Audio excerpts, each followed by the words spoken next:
Hi, I'm Lucy, and welcome back to Beautifully Unfinished, the podcast about holding space for women navigating the next chapter of their lives. It's the changes, the messy bits, and the glorious ones. Thank you so much for joining me here today. I'm going to get right into it today. I got thinking about one of my neighbors. Let me call her Miss C. Now, she is an 80-year-old dancer, stands about 5 foot, I'm not too sure, but quite dinky, both in structure and frame. But don't be deceived. She still manages to exhaust me simply by watching her. She still teaches ballet and runs her own commercial business. Everything she does is actually quite extraordinary. But like many people who have lived a full and eventful life, she seems to carry a quiet kind of wisdom with her too. Some afternoon she wanders across the lawn to my veranda, usually with a well deserved refreshment in the hand, normally at the end of the day. Sometimes she settles herself down comfortably on the floor, cross legged, mind you, as if it's the most natural thing in the world for her. But what amazes me the most is when she decides to stand up again. Do you know she does it in one smooth movement, effortlessly? When I think about myself, right, I'm 6 foot. So this usually requires a far less elegant approach, something a bit closer to hands, knees, a huff and a puff before I hoist myself upright. Right, watching her sometimes makes me smile because there's something about the way she moves through the world that feels so light, playful. There's a freedom to the way she moves, as if life is still dancing through her. In many ways, she reminds me that growing older doesn't have to mean growing smaller or slowing down.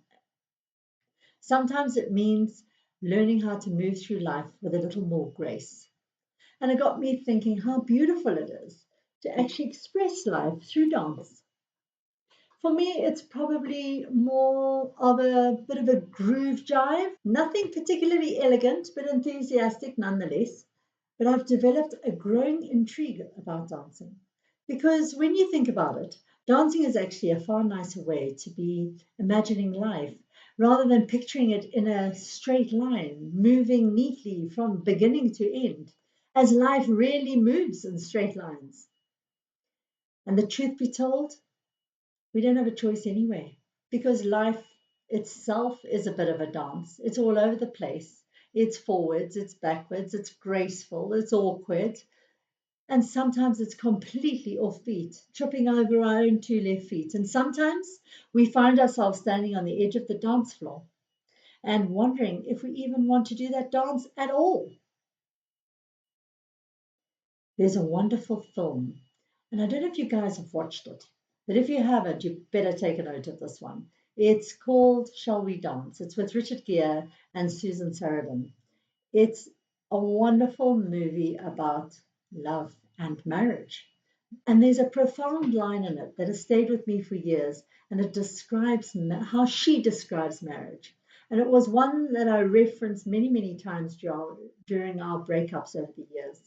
It says, it's quote, I'm going to quote, your life will not go unnoticed because I will notice it. Your life will not go unwitnessed because I will be your witness.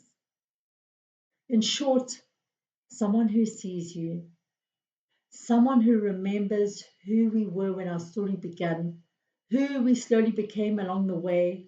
I always thought that was such a beautiful idea of marriage, that someone will walk beside you through life, seeing the ordinary days as well as the big ones, being there for the small victories, the quiet struggles, the huge struggles, the trauma, the different versions that appear over the years of you. And perhaps that's part of what marriage promises, that someone will stand by you and quietly say, I see you. I remember who we were. I see who you are becoming. But something I've come to terms with over the past few years is that there's a strange feeling of not having that witness anymore. When a long marriage or relationship ends, you suddenly realize that the person who witnessed most of your life, most of your dance, is no longer standing beside you. And when you look back, certainly when I look back on my marriage, it wasn't only the difficult moments that shaped it, it was also the moments of real strength and connection. It reminded me of an amazing story that has happened to us many years ago. And I say amazing, it's not one that I'd want to repeat, but it was a very frightening situation at the Bike Bridge border post. What began as a misunderstanding over customs declaration very late on a Friday night slowly escalated and suddenly became far bigger than it should have ever become. Before we knew it, we were spending the weekend in a jail cell. Frightening. Absolutely. Anyone who understands how power and control can sometimes play out in parts of Africa, you'll recognize how quickly the situation like that can spiral. It was confusing, it was frightening, it was intimidating, and it was completely outside anything I'd ever experienced before. The male cell was jam packed with inmates. There were people in there who were afraid, tired, hungry, thirsty, each carrying their own difficult stories. I was in a female cell, I was on my own. Made the whole situation make me feel very vulnerable and surreal. At times during the day, we were held in a concrete concourse, enclosed by a cage. There was no shelter at all, just the open sky above us.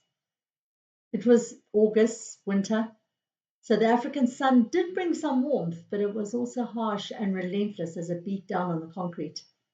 There was no shelter. It was confronting, it was terrifying, deeply unsettling. When I thought about my kids, could feel a panic well up inside me. But Rob sensed that immediately, and he simply wrapped his arms around me and reassured me.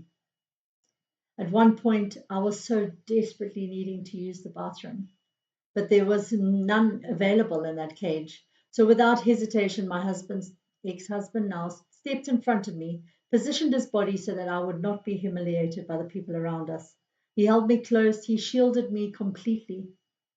He protected me. I remember that moment vividly. Even the smallest detail of the water running across the concrete under his bare feet, he stood there protecting me, protecting my dignity. And moments like that, you don't forget. In that moment, he made me feel safe, loved, protected. Even though we had no control about what was happening around us, he stood by me and he bore the weight of it best he could. And I loved him deeply for that.